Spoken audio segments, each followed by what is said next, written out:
Hey guys, welcome to this week's video.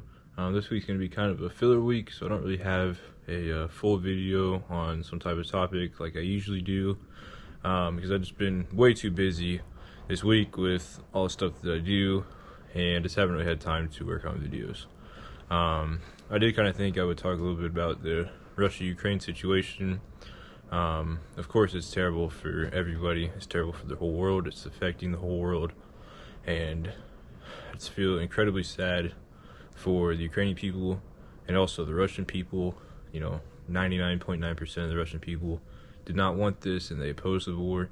Many of them came out to protest in Russia and elsewhere in the world if they live abroad. And yeah, so that's just one thing to keep in mind, that if you meet a Russian person, be nice to them, because I can almost guarantee you they did not want the war and they don't support it. It's the people at the top, it's Putin and his inner circle. They want what they want. They want to take Ukraine. So yeah, it's overall just bad. So if you can donate money or anything to help Ukrainian people, I know there's a lot of people in neighboring countries like Poland, Germany, Romania. There's a lot of people over there trying to help Ukrainian refugees. A lot of these people now, even though it's Europe, a lot of people, they think refugees, they think like people kind of third world countries, but now you have Ukrainian refugees who are coming from a pretty modern country in Europe, and they literally have nowhere to go. They don't have all their possessions, their house, their family is all in Ukraine, and now they're having to go to another country. And so just remember to be with those people and try to support them any way you can. And also don't forget the Russian people who, like I said, many of them did not want this. If I had to guess, it's probably almost all of them who didn't want this. The other thing is to look out for some fake news and misinformation.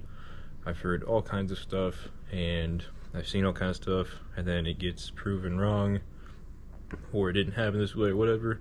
Honestly, at this point, I don't even know what to believe anymore.